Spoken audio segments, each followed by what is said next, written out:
Thank you so much. They were right about the lights. I can see some of you, but not all of you. Should have brought sunglasses. I have the great pleasure being one of the beneficiaries of the WellSky Foundation. Hephzibah, it's a confusing name. We're a child welfare organization. So the long and the short of it is we help kids. Who here has children? Raise your hand. Okay, majority of you guys. Who here, as at one point in your life, was a child? Everybody? If you're not raising your hand, that just means you're not paying attention. You've kind of drilled down at this point. So I'm going to try to bring you a little bit back to your childhood. All right, so just humor me here. We work with a lot of kids, so I am always trying to get in the mindset of a kid. So close your eyes, just for a minute. Remember back to 7-year-old little you. Remember your room in your home. Remember maybe your favorite toys, your bedspread. Remember your family pet. Remember your most treasured possessions when you were a 7-year-old little child. Think about those things. Okay, in come your parents. They bust into your room and they say, hey, guess what? We're going on a family vacation, and it's a mystery. You don't know where you're going, and you don't really know how long you're going to be there. We're not going to tell you anything about it. We're just going to tell you you need to pack one thing. That's like the most important thing for you in your room that you couldn't possibly go on this mystery trip without. So think about your room. 7-year-old little you. Don't think like, a toothbrush, because a 7-year-old would never think of a toothbrush. Think of like something else that would be really critical to the life of a 7-year-old. My 7-year-old daughter would pack like her rainbow looms, because that's like critical for her. So think of that one thing and hold it in your hands. So you're ready to go on your mystery trip. All right, open your eyes. Now I'm going to twist this just a little bit, the narrative. At Hephzibah, our kids go on mystery trips all the time. But this is how their mystery trip goes. A caseworker comes to their home, someone they may or may not have met, and says, hey, we're going to take you from your home because you're not safe here. And they may or may not understand that in their 7-year-old little brain. This is probably one of the only homes they've ever known. And the care and treatment they're receiving is the only kind of care and treatment they've received. And so we tell them, little Johnny, we're going to have to take you on a mystery trip. You're going to go to a place you've never been, and there'll be strangers there that are going to take care of you. Now, they know a lot about you already, even though you don't know them. And I need you to take this bag and pack up your belongings.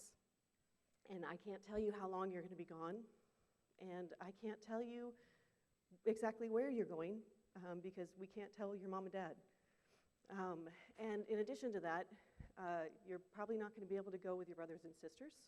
They're going to have to go somewhere else because most places don't have enough space for more than one kid at a time. And then on top of that, you can't bring more than you can carry. And you are going to have to leave your home and your family, and you're not going to know how long you'll be gone or if things will ever be the same, because they probably won't. That's where kids start with us. So think of that item that you had in your hands, that precious item as a 7-year-old child, and that's what kids arrive to our doorstep with. They come with their favorite toys. They come with their stuffed animals. They come with their blankets. They come with their books. They come with whatever it was that they could fit in their little bags, and then they arrive at our doorstep. And Hephzibah has a variety of different programs, but the majority of them are all focused on children who've been removed from their homes or families. And so the most critical of those is Hephzibah Home. It's based in Oak Park outside of Chicago, over 120 years old. And what we do there is we serve children like 7-year-old little you. And they come to us in a very vulnerable state. They've been horrifically abused. Most of the stories are stories those kinds that you would see on the news that would really shock you. I don't need to elaborate on the details of those stories, but just know that these kids have been through things that people just shouldn't have to endure.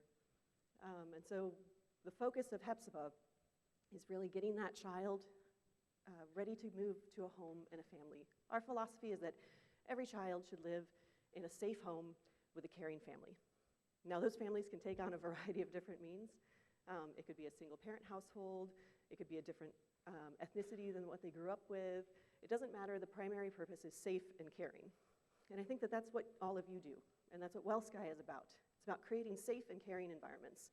And so the investment that we're taking today from WellSky and this foundation will help us with the therapy services that we offer those children. So children that have come have all types of needs. And like I said, we always try to bring things down to the focus of the child, what's best for that kid. And what we're able to do that's best for that kid is at the start of their journey, tailor all of our care specifically to that child's needs. So say Johnny, who's just arrived to us with his duffel bag full of items, I'll tell you a story of what happened to him. So he comes to us, he's about 30 pounds underweight. He's actually 10, but he looks like a 6-year-old. He was severely malnourished, socially isolated, terrified of adults of any kind, specifically men, unfortunately, because of his abuse. And he was just shocked. He didn't know what was going to happen next, and he was scared. And one of the best things that we offered to Johnny, we tried to do play therapy, we tried to do art therapy, but the thing that Johnny responded to more than anything else was our pet therapy. So we have trained pet therapy dogs, and they're all dogs that were rescued from shelters. And it was a beautiful moment when Johnny first laughed. He was down there playing with this dog, and he knew that the dog had been in a shelter, had been homeless, had been in transition just like he had been. And he gave this big dog a hug because he said, "You've found a new home, and I can too." And the dog just started licking his face, and he started cracking up. And all of our clinicians, who are people who have been doing this work for decades, just like all of you have been doing this work for a long time, just busted out laughing with him. It was just this beautiful, joyful, child-focused moment of a service that we had offered to him that helped him break through, that helped him develop that resiliency, that helped him believe that there was hope, and that just like this little dog who had found a new home and a safe family to take care of him, he was going to find a new home and a safe family to take care of him. And that's what we do.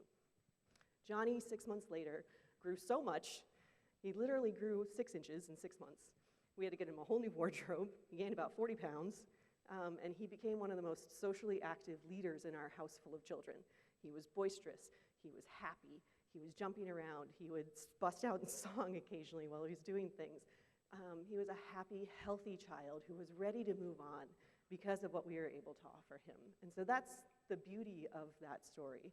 So it starts with a really sad, tragic moment, but it ends with a child who's going home. So thank you so much to WellSky.